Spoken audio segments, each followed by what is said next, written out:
Desde Guatemala en Centroamérica, Iglesia de Cristo, Fortaleza de Sion, Ministerio Ebenecer, presenta Tiempos de Refrigerio, con el pastor Byron Girón, un programa donde a la luz de la palabra descubriremos las bendiciones que Dios tiene preparadas para cada uno de nosotros.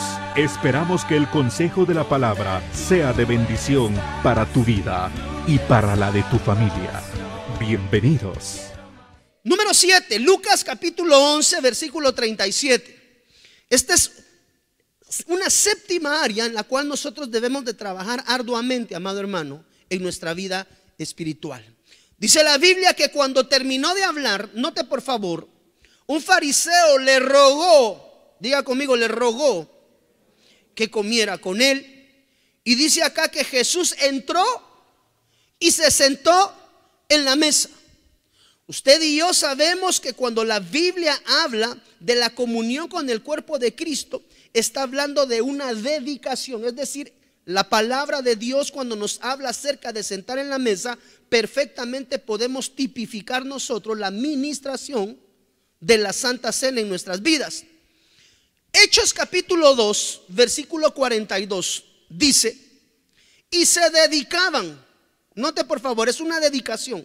La administración de la comunión del cuerpo, lo que entendemos o lo que nosotros permitimos en nuestra vida a través de la administración de la Santa Cena, debe de ser algo dedicado al Señor.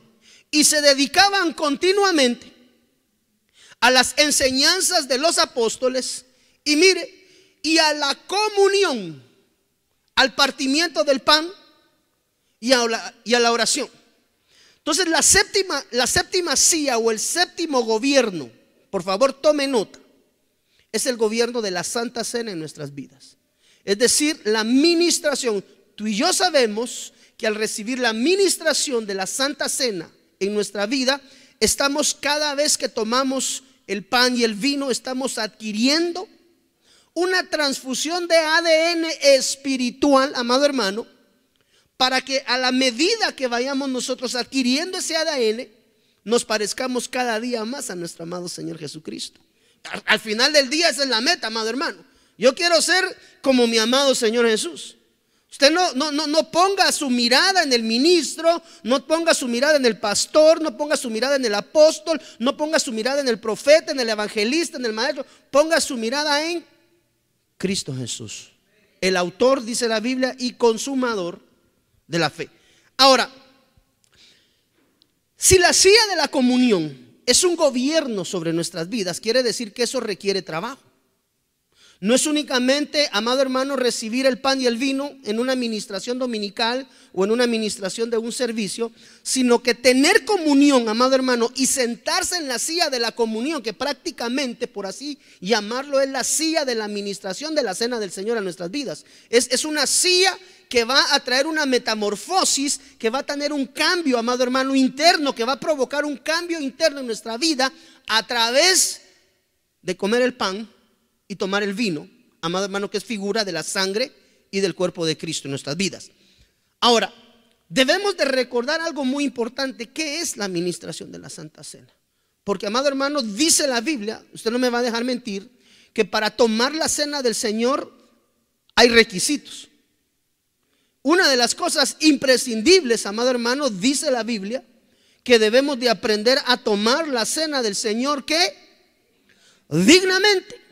Entonces la administración de esta comunión no es como quien dice: ah, bueno, si yo esa silla de la comunión, amado hermano pastor, esa tiene gobierno sobre mí, el Espíritu tiene gobierno en mi vida a través de esto, porque todos los domingos o todos los miércoles que se ministra la Santa Cena yo la recibo. Y no es únicamente eso, amado hermano. Tenemos que entender que para tomar la cena del Señor debemos de aprender a sentarnos dignamente a la mesa. Y dice la Biblia, mire cómo se toma o qué características hay para poder ser dignos de tomar la cena del Señor. Y tenemos ejemplos. Primera de Corintios capítulo 11 versículo 23, versión Reina Valera. Note por favor: porque yo recibí del Señor lo que también os he enseñado, que el Señor Jesús, la noche que fue entregado, tomó pan Y habiendo dado gracias, lo partió y dijo: tomad, comed, esto es mi cuerpo que por vosotros es partido. Haced esto en memoria de mí. Asimismo tomó también la copa después de haber cenado, diciendo: esta copa es el nuevo pacto en mi sangre. Haced esto todas las veces que la bebiereis en memoria de mí. Así pues, todas las veces que comiereis este pan y bebiereis esta copa, la muerte del Señor anunciáis, ¿qué dice? Hasta que Él venga. Entonces, ¿qué debemos de hacer, amado hermano, para tomar la cena del Señor dignamente? Una de las características que nosotros debemos de cumplir, por eso le puse el ejemplo de Lázaro, es tenemos primeramente para recibir la cena del Señor, aprender a tener la libertad de Lázaro. Es decir, ser libres en Cristo es un poco encontrado. Dice la Biblia, Juan capítulo 12, versículo 1 y 2. Para ser dignos y para permitir que el gobierno de la comunión venga sobre nosotros. Note por favor. Entonces Jesús, 6 días antes de la Pascua, vino a Betania donde estaba Lázaro, al que Jesús había resucitado de entre los muertos. Y le hicieron una cena allí y Marta servía, pero Lázaro era uno de los que estaba, note por favor, a la mesa. Mientras la hermana servía, el que había estado muerto estaba sentado a la mesa de la comunión, juntamente con el Señor Jesús. ¿Qué hizo Lázaro para merecer estar en la mesa del Señor? Note por favor, para poder ser merecedores dignamente de la cena del Señor, una de las cosas, y para poder entender que ese gobierno venga sobre nosotros, una de las cosas que debe de ser quitada de enfrente de nosotros es la piedra. Juan capítulo 11, versículo 39. Jesús dijo, note por favor, para ser dignos de tomar los elementos del Señor, toda piedra debe de desaparecer frente a ti. Jesús dijo, quitad la piedra. Marta, hermana del que había muerto, le dijo, Señor, ya hiede, porque hace 4 días que murió. Jesús le dijo, ¿no te dije que si crees verás la gloria de Dios? Entonces quitaron la piedra. No te quitaron la piedra. ¿Qué es quitar la piedra? Porque para ser dignos de sentarnos a la mesa, para ser dignos de poder tomar la Santa Cena, una de las características que Lázaro cumplió, amado hermano, es que le fue quitada piedra de enfrente. Note por favor. Entonces quitaron la piedra, versículo 41. Jesús alzó los ojos a lo alto, note, y dijo, Padre, te doy gracias porque me has oído. Entonces para permitir que ese gobierno venga sobre nosotros, amado hermano, tú y yo debemos de quitar de frente de nuestra vida todo aquel estorbo que impida que la luz de Cristo venga a nosotros. Es decir, dice la Biblia, mire, que Dios habla y el hombre endurece muchas veces su corazón, provocando con ello una actitud de orgullo, altivez, sin recibir lo que Dios quiere hablar. A veces nosotros le decimos, Señor, háblame,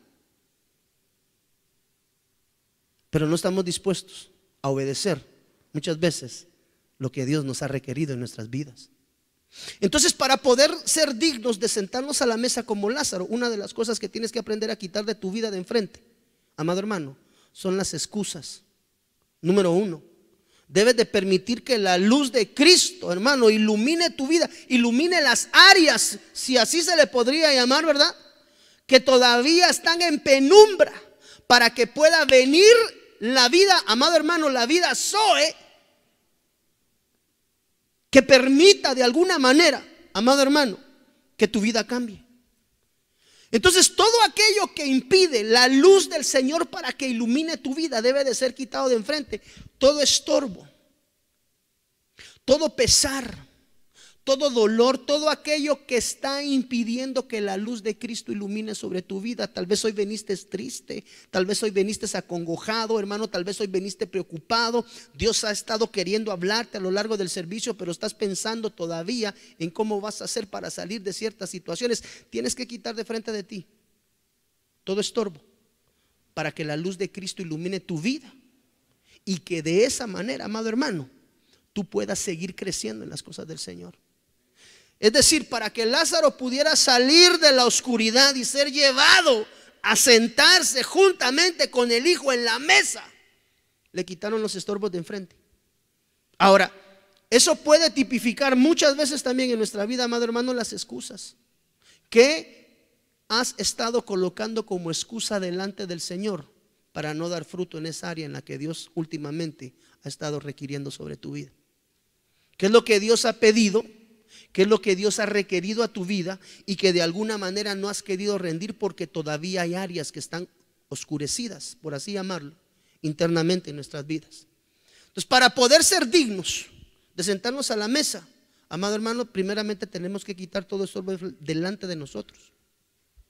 Hay personas que están en el servicio. Yo no sé si usted se ha dado cuenta, tal vez uno desde arriba lo logra ver un poquito más, pues porque está el control de mucha situación. Pero uno se da cuenta, amado hermano, cuando pasan los hermanos repartiendo los elementos de Santa Cena, o se le dicen hermanos pasen, y algunos nos quedamos todavía en la silla sentados. Porque venimos, amado hermano, muchas veces con el estorbo en nuestra mente que no somos dignos ni siquiera de tomar la cena del Señor. Algunos se nos ha sido enseñado, amado hermano, a través de una falsa doctrina y a través de una falsa enseñanza, que uno para tomar la cena del Señor, amado hermano, tiene que ganarse la cena del Señor. Y perdóneme, el Señor no dice eso en la Biblia. Entonces, a veces hay que aprender a perdonarse uno mismo, amado hermano, para poder llegar a sentirse en algún momento digno de la cena del Señor. Por eso es que, amado hermano, no permitas que nada ni nadie limite en tu vida la administración de la cena del Señor. No permitas que ninguna piedra obstaculice o te deje en un estado catatónico para poder recibir la bendición de la administración de la cena del Señor en tu vida. Porque una de las cosas en las cuales el Señor se glorió y te puedo decir gobernó realmente, amado hermano, es porque, mire, es más, el Señor le dijo al diablo: tú no tienes nada en mí. ¿Por qué vienes acá si tú en mí no tienes absolutamente nada? Yo no sé cuántos tenemos la solvencia de poderle decir al Padre de la Gloria: amado hermano, Señor, tú has edificado mi vida de una manera extraordinaria que el enemigo no tiene parte ya nada en mí, porque tu luz ha iluminado y ha alumbrado mi caminar. Entonces, para poder permitir ese gobierno en nuestras vidas, amado hermano, nosotros tenemos que tener el entendimiento claro, amado hermano, que el enemigo, tú y yo le tenemos que quitar toda autoridad. No es que tú y yo seamos merecedores, no, es por gracia, es por bondad, es por misericordia. Pero nosotros tenemos, amado hermano, que empezar a rendir las áreas oscuras, por así llamarlo, aquellas áreas que muchas veces han venido caminando a la par de nosotros durante mucho tiempo y no las hemos podido rendir delante del Rey de Reyes y Señores de Señores. Entonces, para sentarnos en la mesa y poder permitir ese gobierno en nuestras vidas, una de las cosas que tenemos que quitar de frente de nuestra vida, amado hermano, son todos los obstáculos. Son todas aquellas excusas que muchas veces colocamos nosotros humanamente para evitar rendir muchas veces cosas que Dios nos ha estado pidiendo. Y una de las cosas primarias que tú y yo debemos de entender, amado hermano, es que tú y yo no somos merecedores de nada, pero por su gracia, por su bondad y por su misericordia es que Él permite que muchas cosas sean quitadas de enfrente de ti. Número 2, mire, dice la Biblia que aprendió a oír. Habiendo dicho esto, gritó fuerte voz: Lázaro, ven fuera. Entonces, amado hermano, la segunda condicionante a cumplir para que el gobierno, amado hermano, de la comunión venga sobre nosotros es, amado hermano, aprender a oír. Dice la Biblia que tenemos en el corazón la necesidad de oír la voz de Dios. Oye la voz del Señor. Esto permitirá que un día estés de invitado. Es decir, mire, Suena fácil, pero como yo le decía hoy a alguien antes de subir acá a predicar, tuve la oportunidad de platicar con esta persona y me decía: pastor, es que no sé identificar cuándo realmente es la voz del Espíritu Santo la que me está hablando. Usted sabe separar la voz del Espíritu Santo, sabe separar la voz de Dios de la voz de su alma. Usted sabe diferenciar la voz de Dios que la de sus pensamientos. Porque para poder, amado hermano, haberse sentado en la mesa con el hijo Lázaro, escuchó la voz de su Señor. Y esto nos habla a nosotros una vez más acerca de recibir instrucción. Muchas veces Dios nos habla, muchas veces Dios nos da instrucción, pero como desconocemos, amado hermano, ese timbre melodioso del Santo Espíritu de Dios, muchas veces cerramos porque no hemos aprendido a escuchar. Diga conmigo: escuchar. No es lo mismo escuchar que oír. Entonces, ¿qué le valió a Lázaro poder estar sentado en la mesa? Escuchar. Escuchar. Diga conmigo: escuchar. Aquel que no sabe escuchar la voz de su Dios, amado hermano, no está dando la talla, no está dando el nivel para ser acreedor a un galardón que es sentarse junto a mesa en la silla con el Hijo. Entonces, mire, hermano, ser cristiano es sencillo. Usted solamente tiene que levantar su mano y decir: yo recibo a Jesús en mi corazón. Eso te traslada de las tinieblas a la luz admirable. Pero alcanzar la dimensión de un más que vencedor, de aquel que se pueda sentar en la silla juntamente con el Hijo, amado hermano, eso va a requerir esfuerzo. La salvación no es por obras, dice la Biblia, para que nadie se gloríe, amado hermano. Pero usted y yo sabemos, a la luz de la palabra, que van a haber lugares y privilegios en la patria celestial. Y hoy es cuando nosotros podemos hacer puntos, por así llamarlo, ¿verdad? Aunque no es por obras, pero de alguna manera las obras que hagan te van a acercar en tu lugar de privilegio cuando estás en la patria celestial. Entonces, ¿qué hago, hermano pastor, para ser digno de estar en la silla del Rey? Aprenda a oír la voz de Dios. Ya no oiga la voz de la hermana, ya no oiga la voz del hermano. Deje de estar oyendo a los chismosos, deje de estar oyendo a los murmuradores, que esos se han multiplicado, hermano, como que son ratas. Hermano, ¿usted ha visto alguna vez?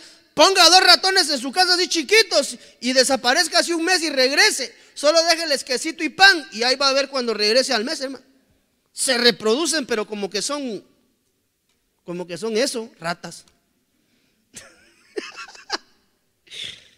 Ese es un mal que está matando a las congregaciones hoy, hermano. ¡Ja! El espíritu de la murmuración y el espíritu del chisme, amado hermano. Jehová lo reprenda. ¿Quiere ser digno de la cena del Señor? Deje de oír al que no debe y empiece a oír al que le va a dar vida eterna, amado. Que ya le dio vida eterna, pero que le va a permitir sentarse a usted. ¿Cuántos anhelamos sentarnos en la silla del vencedor? Bueno, una de las condiciones. Mire hasta dónde vamos. Al que venciere, al que aprenda a oír mi voz, el que aprenda a diferenciar mi voz de la voz de su alma. Mire, número 3. Salió fuera de la tumba, dice, versículo 44, versión Las Américas. Y el que había muerto salió. Esto quiere decir, amado hermano, que una de las cosas de donde nosotros debemos de aprender a salir es de aquellas áreas que nos han estado dañando. Todo lo puedo en Cristo que me fortalece. ¿Qué ha estado aquejando tu vida últimamente? Tristeza, extrañas a alguien. Amarguras, estás peleando con alguien. Erraste en ciertas áreas de tu vida y eso te tienen amarrado internamente. Otra de las características que cumplió Lázaro, amado hermano, para poderse sentar en la mesa con su Señor, amado hermano, es que aprendió a vencer y a abandonar y a dejar aquellas áreas que lo tenían cautivo. Al hermano pastor, es que mire este carácter, a mí yo no lo aguanto. Pues déjelo. Al hermano pastor, me he sentido muy triste. ¿Y qué te ha causado esa tristeza? escudriñe su corazón, salga de la tumba, salga del lugar de la cautividad. Yo no sé con qué áreas estés peleando, pero para ser digno de sentarte a la mesa con tu amado hermano, usted y yo tenemos que aprender a ser más que vencedores. Eso dice la Biblia, los uperniqueos de Dios. ¿Qué más hizo Lázaro? Dice que se dejó quitar las amarras, siempre versión Las Américas, ¿verdad? Los pies y las manos atados con vendas y el rostro envuelto en un sudario. Ahí siguiendo el orden de las escrituras. Jesús le dijo: desatadlo y dejarlo ir. Eso es figura de la administración. Lo hemos hablado muchas veces. Es decir, que para ser un varón o una varona de Dios, que sean dignos de sentarse en la mesa juntamente con el Hijo. Mire, ¿de qué es la figura de la administración? ¿De qué hemos hablado muchas veces que es figura de la administración, amado hermano? Limpieza. Quiere decir que aquel que se sienta en la silla del más que vencedor o del vencedor es aquel que ha aprendido a ser limpio en su vida espiritual. Mire, hermano, en esta vida usted no va a encontrar una sola persona perfecta ni impoluta. Todos y cada uno de nosotros tenemos áreas que rendir delante de Dios. Pero el Señor nos está motivando hoy a que sea cual sea la amarra que traigas, llámele usted, amado hermano, póngale el nombre que quiera. Sexo, drogas, rock and roll, dirían aquellos de los 70, ¿verdad? ¿Qué áreas? El rencor, el rechazo, los miedos nocturnos. ¿Qué amarra tu vida hoy? ¿Tienes miedo al fracaso? ¿Qué áreas hoy que no son de Dios están gobernando tu vida? Porque el Señor nos motiva a dejarnos quitar las amarras, liberación. Cuando hay áreas en nuestra vida, amado hermano, que nos cuesta rendir delante de Dios, nosotros necesitamos un proceso de liberación. Y hemos hablado muchas veces que la liberación no necesariamente son las manifestaciones sobrenaturales donde se pone la gente así. ¿Sabes lo que es? Si le da vuelta el pescuezo, va al cuello. Pescuezo va a la... A veces tenemos que ser libres, amado hermano, de tantas cosas que no necesariamente son manifestaciones espirituales. Libre de rencor, libre de dolores, libre de amarguras. Y la Biblia dice que una de las condicionantes que Lázaro cumplió fue que se dejó ministrar, se dejó desatar por ministros. Note, por favor, la administración es muy importante en tu vida espiritual. Cuando tú identificas áreas que te están dañando, cuando tú identificas áreas que te están gobernando, que tú y yo sabemos y reconocemos delante de Dios que no le agradan al Padre, tenemos que correr inmediatamente como Lázaro, amado hermano, a que nos quiten todas esas amarras, todas esas vendas, para ser libres. Porque para podernos sentar en la silla juntamente con el Hijo, tenemos que ser libres en el espíritu, en el alma y en el cuerpo, amado hermano. Sentarse juntamente con el Hijo en el trono no es fácil, hermano. Ahí hay una talla que dar. Por eso la Biblia dice: y el que venciere. Porque aquí son 11 pasos o son 11 áreas de las cuales debemos de rendir nosotros completamente el gobierno de nuestro amado Señor. Ok, avancemos a la octava. Santo de la gloria. Vamos a avanzar acá pues. Lucas 7:36, octava área sobre la cual debemos de gobernar en nuestras vidas para ser merecedores al galardón que nuestro amado Señor Jesús nos ofrece. Lucas 7:36, dice la Biblia: uno de los fariseos le pedía que comiera con él, y entrando en la casa del fariseo, mire, se sentó. Diga conmigo, se sentó. Gobierno. Versículo 37, y he aquí, había en la ciudad una mujer que era pecadora. ¿Cuántos pecadores sabemos hoy acá? Ese mensaje también es para usted, no solamente para mí. Y cuando se enteró de que Jesús estaba sentado a la mesa en casa del fariseo, trajo un frasco de alabastro con perfume. Otra de las cosas que nosotros debemos de aprender, amado hermano, es que cuando nos sentamos a la mesa del Señor, una de las cosas que debemos de procurar, es decir, en la administración de la cena del Señor, de la Santa Cena, una de las cosas que vamos a recibir es perdón de pecados. Es la administración del perdón de los pecados. Isaías 1:18 dice: venid ahora y razonemos. Mire, hermano, qué Dios más misericordioso. Dice el Señor: aunque vuestros pecados sean como la grana, como la nieve serán emblanquecidos. Aunque sean rojos como el carmesí, como la blanca lana quedarán. Aquí hay otra silla, y esta se llama la silla del perdón. Otra de las cosas imprescindibles, diga conmigo por favor, imprescindible, para que nos podamos ser optativos a estar en la silla del vencedor, amado hermano, es aprender a perdonar a todos aquellos que te han ofendido. Indefectiblemente, cuál haya sido el daño que hayan causado internamente en tu vida, tú y yo debemos de aprender a perdonar a todos aquellos que nos han transgredido. Es decir, aquel que quiere, mire, y mire hermano, esto es delicado, porque cuando uno ha sido dañado, amado hermano, muchas veces alcanzar ese perdón es difícil, trabajarlo internamente en el corazón. Yo no sé si a usted le ha pasado alguna vez que le dice a alguien: te perdono, pero cuando lo mira se le vuelve a retorcer la tripa, hermano. ¿No le ha pasado alguna vez a usted? Oh, hermano, no tengas pena, no me has ofendido, con vos estamos en paz, Dios te bendiga, hasta ósculo santo le da.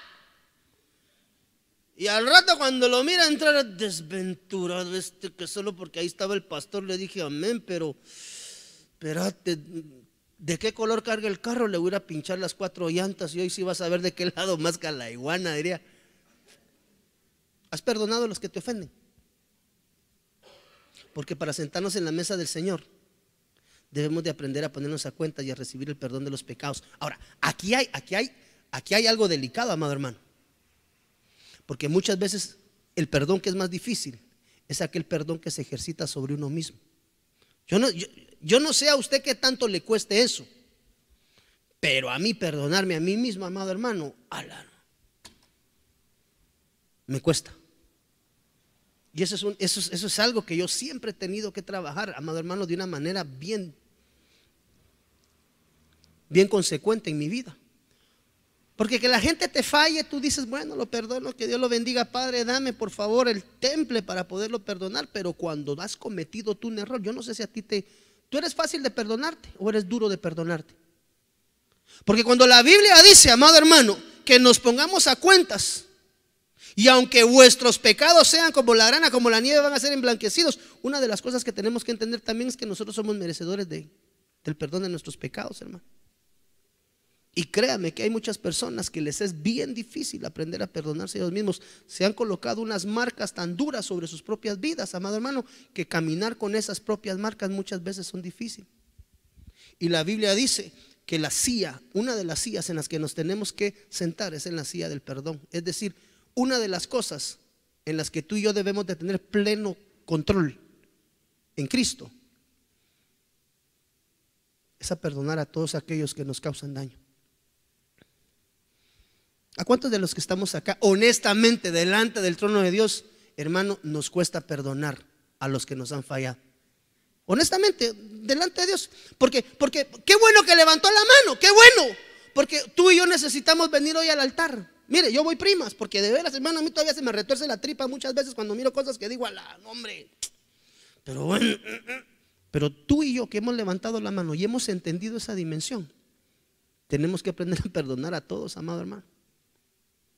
Llevar a alguien en el corazón con odio, con rencor, amado hermano, eso no le agrada a Dios.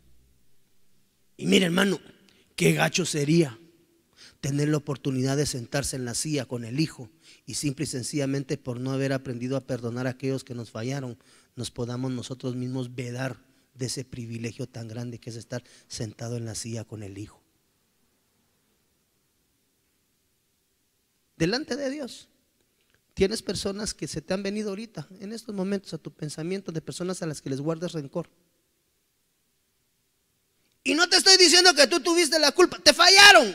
Tú estás en la jugada. Pero eso no te da el derecho a seguir guardando rencor hacia aquellas personas que tal vez defectivamente te causaron un daño, así con premeditación, alevosía y ventaja, dirían mis amigos los licenciados. Para estar sentado en la silla con el hijo, al hermano, qué difícil. Pero yo creo que el mejor ejemplo lo hemos tenido en el Cristo de la gloria. Dice la Biblia que como oveja al matadero iba, mire, y no meneó sus labios. La silla del perdón. Note por favor que cada una de estas sillas tipifican un gobierno. Diga conmigo, gobierno. Quiere decir que tú tienes pleno control de esto. Cada vez que alguien causa daño en tu corazón, Kevin, sos una persona iracunda, sos una persona que sabe olvidar rápido o que se queda con ese dolor trabado ahí por muchos años. Porque ¿sabe qué es lo delicado, hermano? Cuando uno no perdona, tú y yo no sabemos cuándo nos mandan pasaje. Perdóneme, usted y yo no tenemos comprada la vida. Y lo peor que puede llegar a suceder, y yo estoy seguro que usted está esperando que el Padre de la Gloria, amado hermano, le mande a llamar a usted en el arrebatamiento y que juntamente nos encontremos con el amado en los vientos. Pero ¿y qué tal si primero se lo lleva, renunciamos, reprendemos y echamos fuera, Padre, todo espíritu de muerte? Pero usted y yo no tenemos garantizado, hermano, el regresar hoy a nuestro hogar. Y si te vas con falta de perdón en tu corazón, lo que sí te puedo garantizar, yo no te voy a decir que no vas a entrar en vida eterna yendo con rencor, pero lo que sí te puedo garantizar es que no te vas a sentar en la silla del vencedor. Porque para poder ser optativo a sentarte en la silla del vencedor, una de las áreas que tienes que gobernar es la de la comunión. Y para poder tener gobierno sobre la comunión, tienes que aprender a perdonar. Padre, perdónalos. Y el Señor Jesús es nuestro mejor ejemplo. Tenía a las personas que lo estaban crucificando enfrente, hermano, y el Señor les decía: Padre, no les tomes en cuenta, perdónalos. No saben lo que hacen. Claro que sabía lo que estaban haciendo físicamente, así. No entendían la dimensión a quién se lo estaban haciendo. Delicado, hermano. Ya perdonó a su suegra. Ya perdonó a su suegro. Hermana, ya perdonó a la que siera. No a la nuera, a la siera.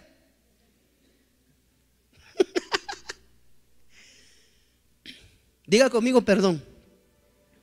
Hermano, para poder sentarte en la silla del Hijo, tú y yo tenemos que aprender a perdonar a todos los que nos han causado daño. En cuenta tú mismo. Para algunos perdonar a los que nos faltan es fácil, pero perdonarnos un error nosotros mismos, esos son otros 20 pesos. Es como diría, esa es otra historia, mi pequeño Adams.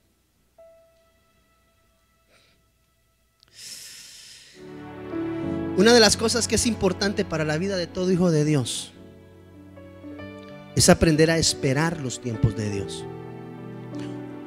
Un hijo de Dios sabe discernir los tiempos de Dios. Dentro de las tribus había una que nos enseña la Biblia, era experta en discernir.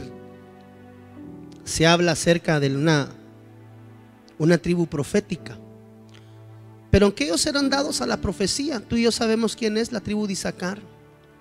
Ellos eran dados a la profecía. Su expertaje no era la profecía, su expertaje era discernir los tiempos. Israel colapsó cuando no conoció el tiempo de su visitación. La Biblia declara en el libro de Eclesiastés que para todo hay un tiempo. Dígale a su hermano que está allá a la par, tranquilo. Para eso que has estado esperando hay un tiempo, o para eso que estás esperando hay un tiempo. sea lo que sea, porque dice la Biblia que hay un tiempo señalado para todo y hay un tiempo para cada suceso bajo el cielo. Este es el gobierno o la CIA de la espera. Y le quiero dar 3 ejemplos y con esto quiero cerrar. Regáleme 5 minutos. Y quiero darle 3 ejemplos para poder entender acerca del gobierno de la espera. Muchas veces el Señor calla por amor. ¿Cuántos años cayó su voz a Israel? Discipuladores, 400 años fue el silencio de Dios sobre su pueblo. Imagínense 400 años, hermano, donde el Señor simple y sencillamente cayó. Entonces el silencio de Dios, dígale a su hermano que está ahí con usted, el silencio de Dios, esa es tu respuesta. A entenderlo no es así de fácil, Johanita. Muchas veces interpretar el silencio de Dios es lo más difícil. Cuando tú no entiendes por qué las cosas simple y sencillamente no van a salir, y tú le pones, como dirían aquellos hermanos que cantaban, usted le pone toda la polenta y sencillamente no funciona, no sale. Lázaro otra vez. Ahí está Lázaro. Lázaro nos va a enseñar en esta noche. Juan 11:1-16. Estaba entonces enfermo uno llamado Lázaro, de Betania, la aldea de María y Marta, su hermana. María, cuyo hermano Lázaro estaba enfermo, fue la que ungió al Señor con perfume y le enjugó los pies con sus cabellos. Note por favor acá, note el silencio. Enviaron pues las hermanas para decir a Jesús: Señor, he aquí el que amas. Algunas versiones dice está muerto, otras dice está enfermo. Diga conmigo, oyéndolo Jesús. Ok, Jesús estaba enterado, porque Jesús había recibido la notificación.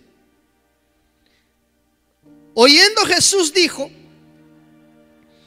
esta enfermedad no es para muerte, sino para la gloria de Dios,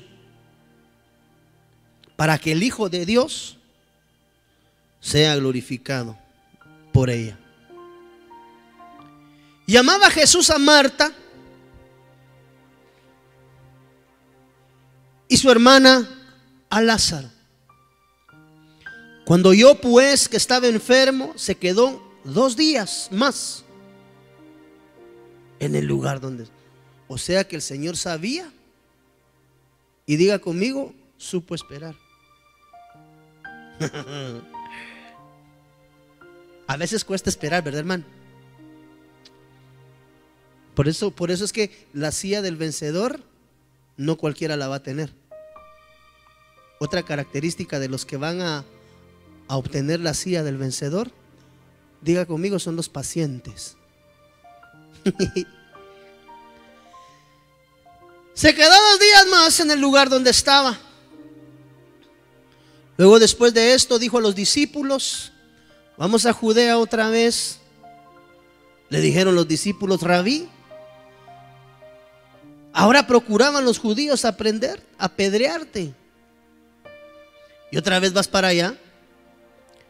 Y respondió Jesús: ¿no tiene el día 12 horas? El que anda de día no tropieza, porque ve la luz de este mundo. Pero el que anda de noche tropieza, porque no hay luz en él. Dicho esto, les dijo después: mire todo lo que se había tardado. Nuestro amigo Lázaro duerme, mas voy para despertarle. Dijeron entonces sus discípulos: Señor, si duerme, sanará. Pero Jesús decía esto de la muerte de Lázaro, y ellos pensaron que hablaba de reposar, sueño. Entonces Jesús le dijo claramente: Lázaro ha muerto. Y esto me llamó la atención. Y me alegro por vosotros de no haber estado ahí para que creáis.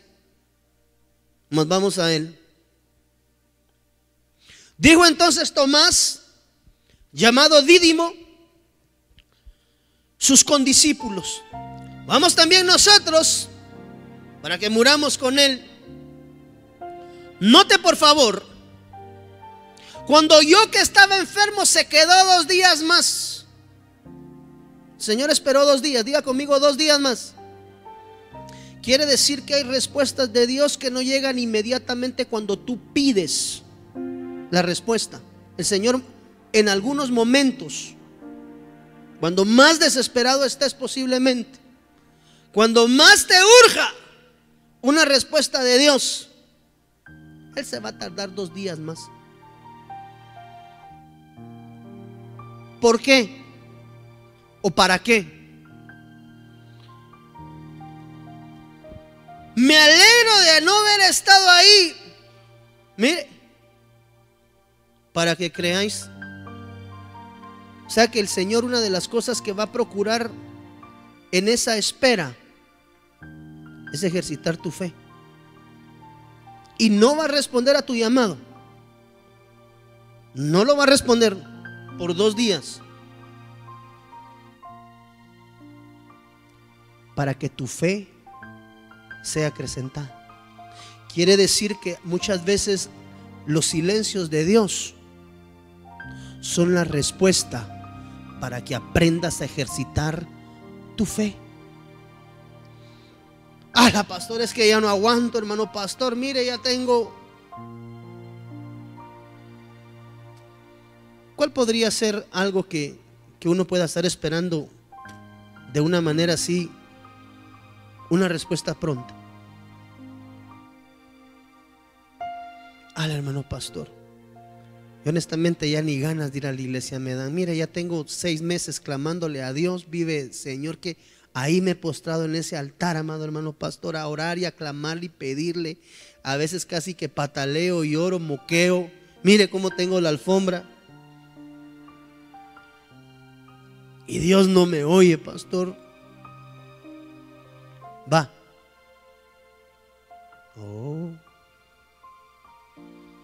¿Te quiere ejercitar la fe? Y vuelve a desesperar y vuelve a callar. Cuando Dios no responde, el silencio de Dios es la respuesta. Cuando Dios no responda a tu petición, es porque está probando tu fe, para ver hasta dónde llegas y hasta dónde crees en Él.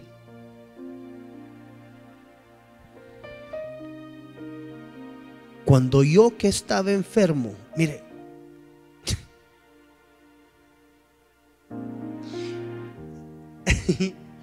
hay hermanos que se enojan y hasta se van de la iglesia, porque cuando llaman al pastor, le dicen: pastor, quiero que vengas ahorita. Me tardo 2 días. Obviamente esos 2 días a veces son 2 meses o 4 meses. Las personas que me conocen saben que yo no voy por emoción,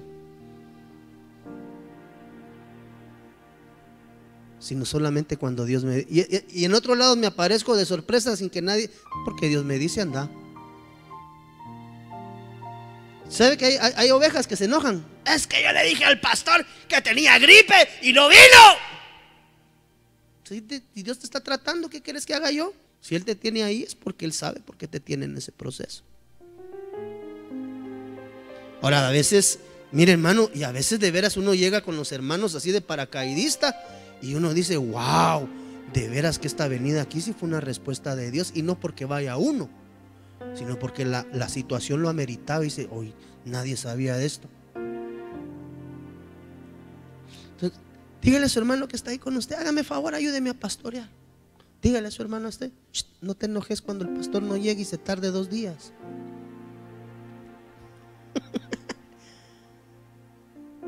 A veces no puedo llegar. Mire, quiere que me ministre aquí en confianza, entre amigos. Quiere que me confiese aquí en confianza. A veces no llego, amado hermano, para probarlo. Probarlo, me dice el Señor, y vas a ver cómo te berrincha. Bueno, digo, Señor, dicho y hecho. Entonces, muchas veces Dios no va a responder tu petición ipso facto. Ipso facto quiere decir en vulgata chapina, al chilazo. Ipso facto.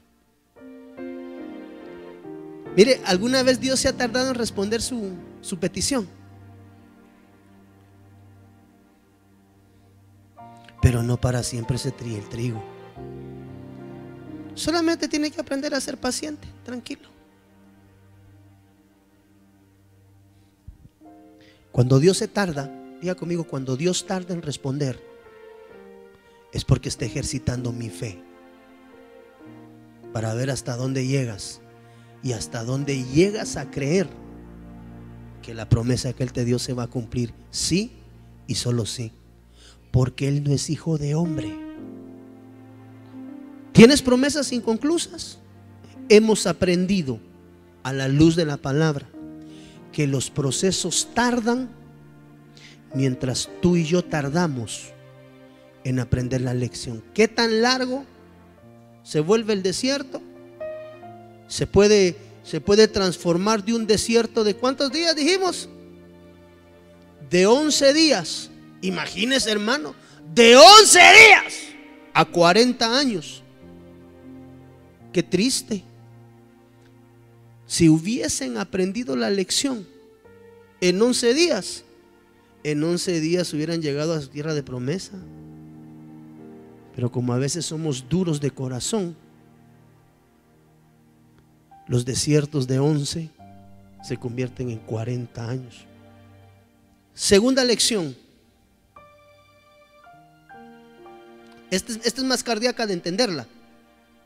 Esta número 2 es todavía más cardíaca. Porque en la primera uno dice, Señor, definitivamente algo tengo que corregir yo para que la respuesta venga. Pero ¿y qué cuando tarda la respuesta a su vida para darle la lección a otros? Porque la Biblia dice claramente que lo hizo por estos, para que estos crean. Ay, hermano, muchas veces Dios nos mete a procesos para que los que están a la par crean. Porque el Señor conoce tu calibre, Kevin, sabe cuánto soportas. Por eso dice la Biblia que Él no pone a ti una carga más allá de la que puedas soportar. Y el Señor sabe hasta dónde tú soportas. Y dice, yo no aguanto. Bien la aguanta. No tenga pena, bien la aguanta todavía un poquito.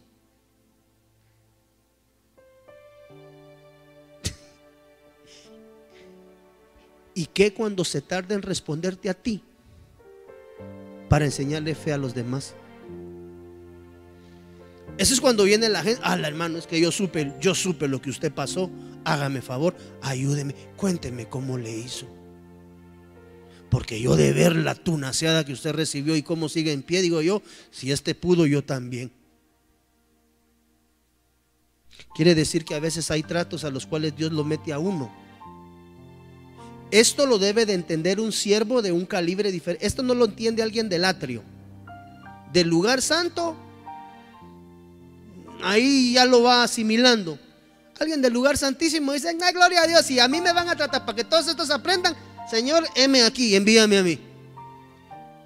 Pero eso necesita un temple diferente, amado hermano. Entonces ahora te pregunto, ¿no será que tal vez el proceso que estás pasando es porque Dios le está enseñando algo a los que están alrededor tuyo? Esa es otra cosa que hay que considerar. Porque muchas veces Dios enseña a los que te rodean. ¿Y sabes a quién utiliza de lección? A ti. Por eso es importante entender y discernir la voz del Espíritu. Mire, hemos aprendido, cuando hablamos de prueba dura, fuerte, tú y yo, ¿de quién siempre nos recordamos? Alguien en la Biblia que usted diga, este sí le tocó llevarla bien difícil. Job. ¿Y por qué fue tentado Job? Si era varón perfecto. Como él, no había otro. El perfecto Job, zarandeado hasta donde ya no. Pero no por él, no por una vida de pecado, no por una vida libertina. ¿Sabe por qué lo tentaron? Porque Dios le dijo, ya viste a mi siervo Job, como él no hay otro.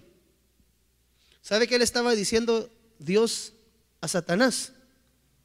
Job retuvo todas las condiciones espirituales que tú, Luzbel, perdiste en la preexistencia. Y eso encendió en furor a Luzbel y lo empezó a tratar, le quitó todo, se lo devolvió después con creces. Dios se lo devuelve con creces. Pero si tú te das cuenta, Job fue metido en un proceso de prueba bien dura, y no por lo que él estaba haciendo o por lo que él había dejado de hacer, sino porque él tenía una calidad de vida que Luzbel ya había perdido preexistencialmente. Perfecto eras. Eras, diga conmigo, eras. O sea que perdió la perfección. Pero Job, Dios le dijo, perfecto.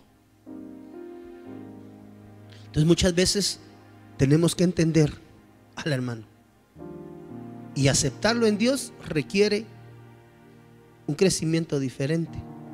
Pero muchas veces vas a ser la lección de muchas personas. Si no sabes discernir eso en tu vida, puede causar confusión. Juan 11:18, y con esto me despido. Hoy sí. Reina Valera del año 60. Betania estaba cerca de Jerusalén, Juan 11:18-19, como a 15 estadios. Y muchos de los judíos habían venido a Marta y a María. ¿Qué dice? Muchos. O sea que muchas veces Dios permite la muerte, o Dios permite situaciones en tu vida para que muchos aprendan a través de ti. Te vas a encontrar para adelante personas que han atravesado los mismos valles de sombra y de muerte que tú posiblemente, y tal vez no tuvieron tanta dicha de poder salir de esos valles con victoria.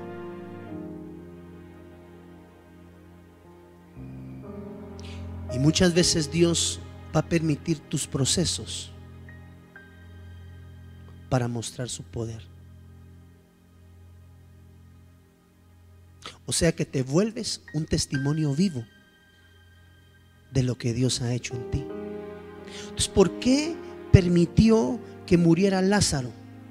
Porque ante la muerte de Lázaro, muchos habrían de venir. Diga conmigo, muchos habrían de venir para ser testigos de la misericordia y de lo que Dios habría de hacer con ese joven, al cual, si usted lo quiere ver así desapasionadamente, nuestro amado Señor Jesús tardó 2 días en regresar a resucitar. Quiere decir, ¿no será que tal vez el proceso que estás pasando debes de discernir el tiempo? Si tú anhelas estar sentado en la silla del vencedor, aprende a esperar, hermano. Dígale a su hermano que está ahí junto a usted, tienes que aprender a esperar en Dios. El tiempo de Dios es perfecto. Todo lo hizo Dios perfecto en su tiempo. Mire, el de la barca. ¿Usted conoce este pasaje? Y entrando en la barca, sus discípulos le siguieron. Y aquí que se levantó en el mar una tempestad tan grande que las olas cubrían la barca. Pero él dormía. Y vinieron sus discípulos y le despertaron diciendo: Señor, sálvanos que perecemos. Y él les dijo: ¿por qué teméis, hombres de poca fe? Entonces, levantándose, reprendió a los vientos y al mar, y se hizo grande bonanza, y los hombres se maravillaron diciendo: ¿qué hombre es este que aún los vientos? Ahora, pues aquí no vemos expertos pescadores, pero hermano, ¿será humanamente posible que alguien se duerme en medio de una tempestad? Yo lo veo difícil. Yo ahí lo que veo es un silencio de Jesús, porque la barca se desarmaba por todos lados, hermano. Entonces, los silencios de Dios muchas veces pueden servir para que aprendas a vencer tus temores. Puede ser para que aprendas a entender la medida de la fe que tienes. Y puede ser para, amado hermano, mire lo que dice acá, para que te des cuenta del valor que tienes en Él y que aprendas a vencer aquello que tanto has temido. Señor Jesús, yo personalmente creo que Él durmió por voluntad. Eso fue un silencio, porque en ese silencio se conoció lo que había en el corazón de los discípulos. Les dijo: ¿por qué temen? O sea que les dijo: ustedes tienen miedo. No se dan cuenta del miedo si el Señor Jesús, o sea, hay tormentas que el Señor no las va a quitar de enfrente de ti, porque está pesando qué tan fuerte eres en Él y qué tanto temor tienes a esa situación. Quiere medir cuál es tu medida. Mire que le dijo: hombres de poca fe. O sea que en automático les dijo: ustedes lo que tienen es un problema de fe. Por eso esto está así, porque a ustedes les falta fe. Y ya cuando ellos no lograron vencer eso, entonces Él se puso de pie y les dijo: tranquilas aguas. Y se hizo gran bonanza. Pero ¿por qué el Señor dormía? Ese sueño es un silencio de Jesús, porque en medio del silencio del Señor Jesús, tú y yo vamos a aprender a autoexaminarnos y a entender de qué tenemos carencia, para que en el entendimiento de esa carencia podamos venir delante del Rey y decirle: Padre, ayúdame, porque yo siento que desmayo. Así que en el nombre del Señor Jesús, sigo, hermano, mejor paro ya. ¿Cómo estás con estas tres sillas, gobiernos? Desde Guatemala en Centroamérica, Iglesia de Cristo, Fortaleza de Sion, Ministerios Ebenecer, presentó Tiempos de Refrigerio. Esperamos que el consejo de la palabra haya sido de bendición para tu vida y la de tu familia. Para ponerte en contacto con nuestro ministerio, escríbenos o llámanos. Donde tú estás, fluye salvación. Quiero más de ti. Hasta la próxima.